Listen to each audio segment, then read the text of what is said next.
Hello students, सबसे पहले तो मैं आपको कॉन्ग्रेचुलेट करना चाहता हूँ for choosing commerce as a subject, वो भी एक ऐसे टाइम पे जब आजू बाजू की सारी कमर्शियल एक्टिविटीज बंद पड़ी है एंड सब लोग एक ही चीज के बारे में बात कर रहे हैं कि इस देश की इकोनॉमिक एक्टिविटीज को कैसे चालू किया जाए। क्या आपके पास एक पेन और बुक है? तो प्लीज आप अरेंज कर लीजिए, क्योंकि नोट्स लेना बहुत ही इंपॉर्टेंट चीज है। उससे आपको हमेशा आगे तक वो चीज याद रहेगी। तो स्टूडेंट्स, इकोनॉमिक एक्टिविटी होती क्या है? And any activity which is related to earning of the money and spending of the money, माने जहां भी लक्ष्मी जी का लेन देन हो उसे इकोनॉमिक एक्टिविटी कहा जाता है। जैसे कि अगर आपकी माता जी घर पे खाना बनाती है तो क्या आप उन्हें पैसे देते हैं खाना बनाने के लिए? नहीं। वो एक तरह की इकोनॉमिक एक्टिविटी नहीं हुई। पर उनकी जगह अगर कोई मेड हो, वो आके आपके घर पे खाना बनाए, झाड़ू पोछा करे, तो आप उसे पैसे देते हैं, तो वो हो गई एक तरह की इकोनॉमिक एक्टिविटी। आज हम इकोनॉमिक्स का बहुत ही इंपॉर्टेंट टॉपिक चालू करने वाले हैं एंड वो है डिमांड। तो ये डिमांड होता क्या है? अंग्रेजी में तो डिमांड का मतलब होता है डिजायर, बट इकोनॉमिक्स में डिमांड पांच चीजों से मिलके बनता है। वो है desire, willingness, purchasing power, price and time. तो ये डिजायर और विलिंगनेस होता क्या है?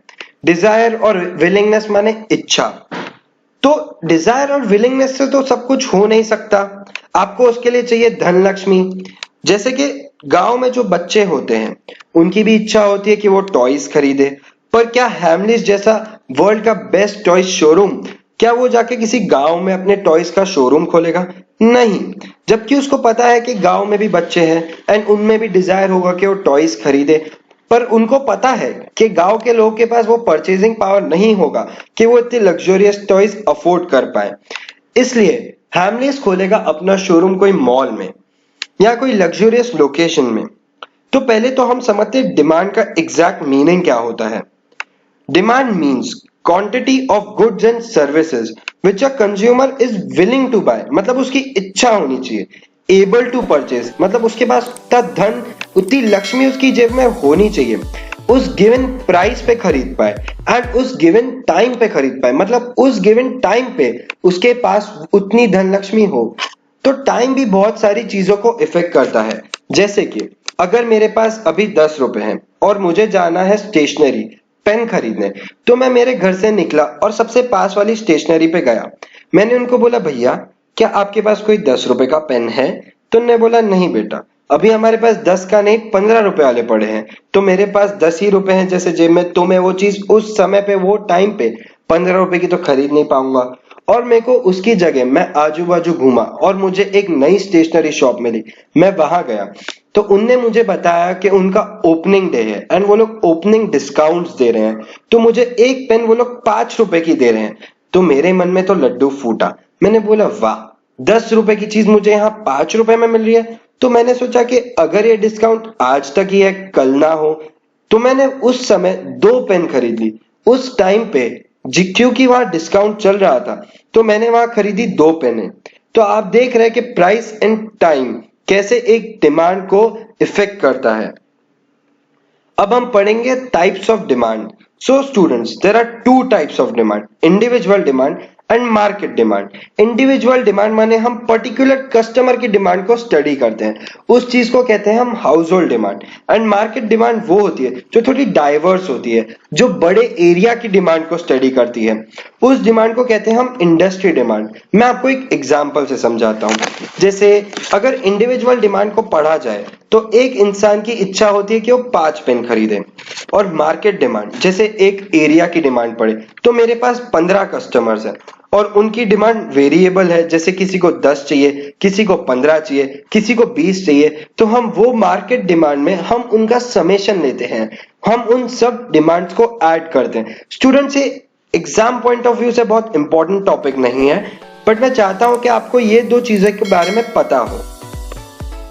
अब हम पढ़ेंगे फैक्टर्स अफेक्टिंग डिमांड, कि डिटर्मिनेंट्स ऑफ डिमांड होती क्या है।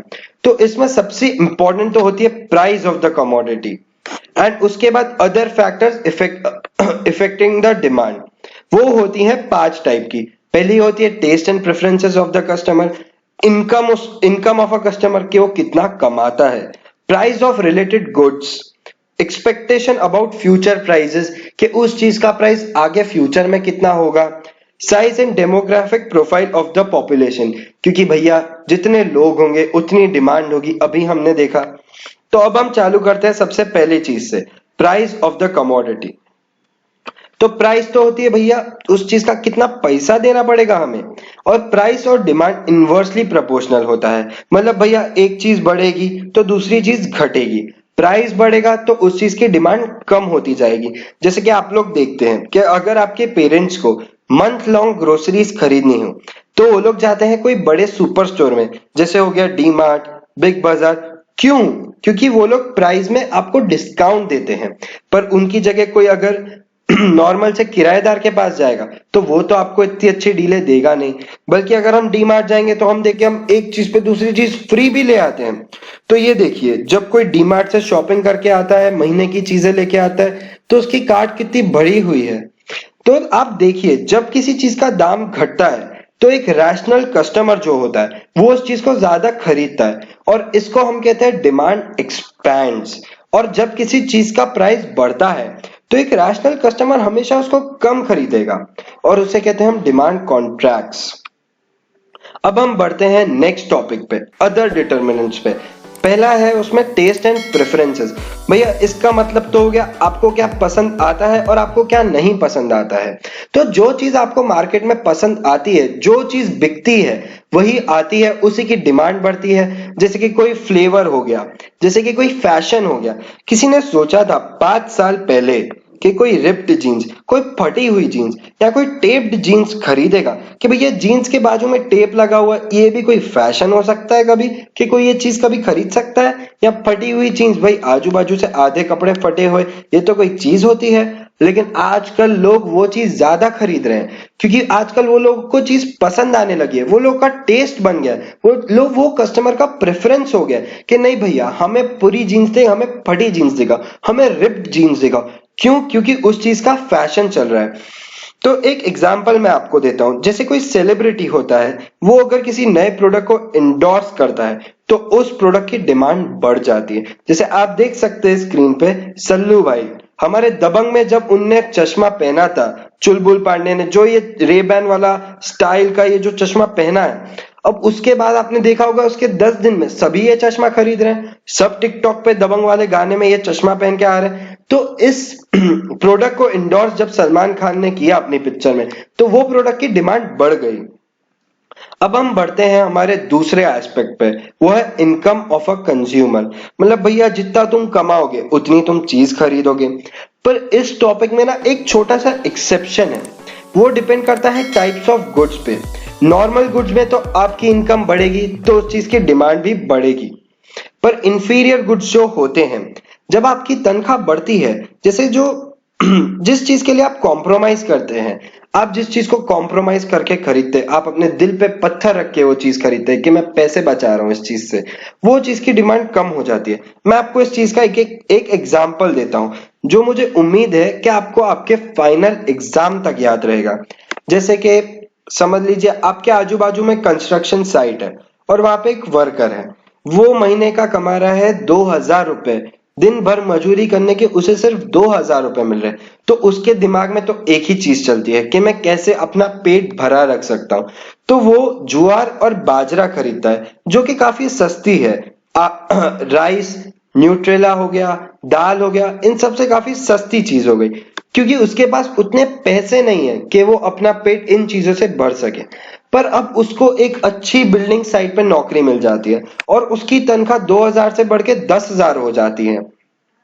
तो अब जब वो ज्वार और बाजरा लेने के लिए लाइन में खड़ा होता है, उसके दिमाग में एकदम से आता है, अरे वाह, अब तो मेरे पास जेब में 10,000 रुपए हो चुके हैं, मेरे जेब में लक्ष्मी है, तो मैं बड़ी अच्छी चीज खा सकता हूँ, मैं रात में दाल चावल खा सकता हूँ, रोटी आलू खा सकता हूँ, मटर खरीद सकता हूँ। तो वो इन चीजों को नहीं लेगा।